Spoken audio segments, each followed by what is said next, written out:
এবার ভারতের পণ্য আমদানিতে নিষেধাজ্ঞা দিয়েছে মার্কিন যুক্তরাষ্ট্র। ভারত ইতোমধ্যে মার্কিন যুক্তরাষ্ট্রের বিরুদ্ধে বিভিন্ন ধরনের নেতিবাচক কথাবার্তা বলে আসছিল। এমনকি এই যুদ্ধবিরতি কার্যকরের ক্ষেত্রে মার্কিন প্রেসিডেন্ট ডোনাল্ড ট্রাম্প কার্যকর ভূমিকা পালন করলেও ভারতের পক্ষ থেকে অস্বীকার করা হয়েছে। শুধু তাই নয়, ভারতের প্রধানমন্ত্রী নরেন্দ্র মোদী, প্রতিরক্ষামন্ত্রী রাজনাথ সিং এবং পররাষ্ট্রমন্ত্রী সকলেই উল্লেখ করেছে যে তারা কোনোভাবে মার্কিন প্রেসিডেন্টের কাছে কোনো ধরনের তারা আকুতিও জানায়নি, অনুরোধও জানায়নি।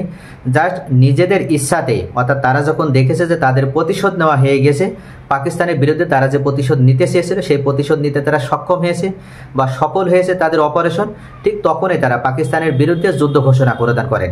যুদ্ধ বন্ধের ক্ষেত্রে মার্কিন প্রেসিডেন্ট ডোনাল্ড ট্রাম্পের কোনো ধরনের কোনো ভূমিকা নেই।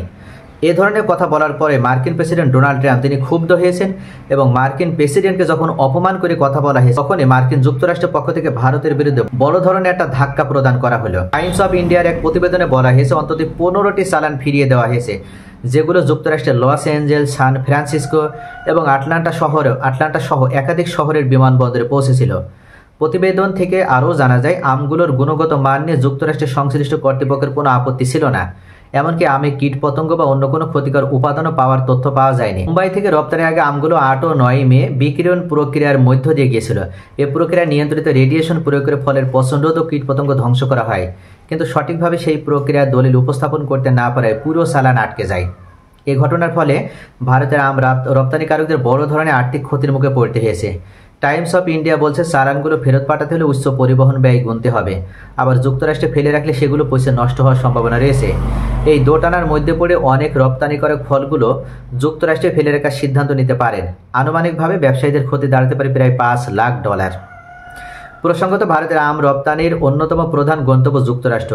প্রতি বছর হাজার হাজার টন আম যুক্তরাষ্ট্রে রপ্তানি করা হয়, যার ফলে আলফানসো, কেসার ও ভদ্রপুরে জাতের আম বিশেষ জনপ্রিয়।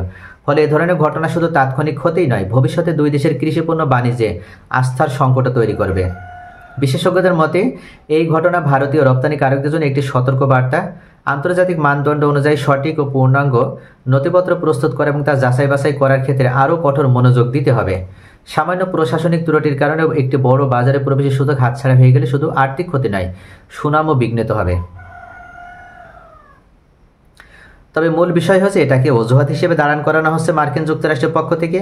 আসলে মার্কিন যুক্তরাষ্ট্রের প্রেসিডেন্ট ডোনাল্ড ট্রাম্পকে লক্ষ্য করে বা উদ্দেশ্য করে ভারতের পক্ষ থেকে যে নেতিবাচক কথাবার্তা বা যে অপপ্রচার চালানো হচ্ছে সেটারই প্রতিশোধ হিসেবে মার্কিন প্রেসিডেন্ট ডোনাল্ড ট্রাম্পের নির্দেশেই এই পদক্ষেপ নেওয়া হয়েছে এবং ভারত থেকে যাওয়া আমের বড় 15টি চালান আমেরিকায় ঢুকতে দেওয়া হলো না। মূল বিষয় হচ্ছে যে এই ঘটনার মাধ্যমে মার্কিন যুক্তরাষ্ট্র ভারতকে একটা ধাক্কা প্রদান করলো যে যদি মার্কিন যুক্তরাষ্ট্রের সাথে কখনো কোনো রাষ্ট্র লাগতে আসে তাহলে তাদের পরিণতি কতটা ভয়াবহ হতে পারে। ছোট্ট একটি শিক্ষা প্রদান করা হয়েছে মার্কিন যুক্তরাষ্ট্রের পক্ষ থেকে ভারতকে উদ্দেশ্য করে। যদি নরেন্দ্র মোদী সরকার এই ঘটনার মাধ্যমে তারা শিক্ষা গ্রহণ করতে না পারে তাহলে ভবিষ্যতে বা পরবর্তীতে তাদের জন্য আরও বড় ধাক্কা প্রদান করা হবে যুক্তরাষ্ট্রের পক্ষ থেকে।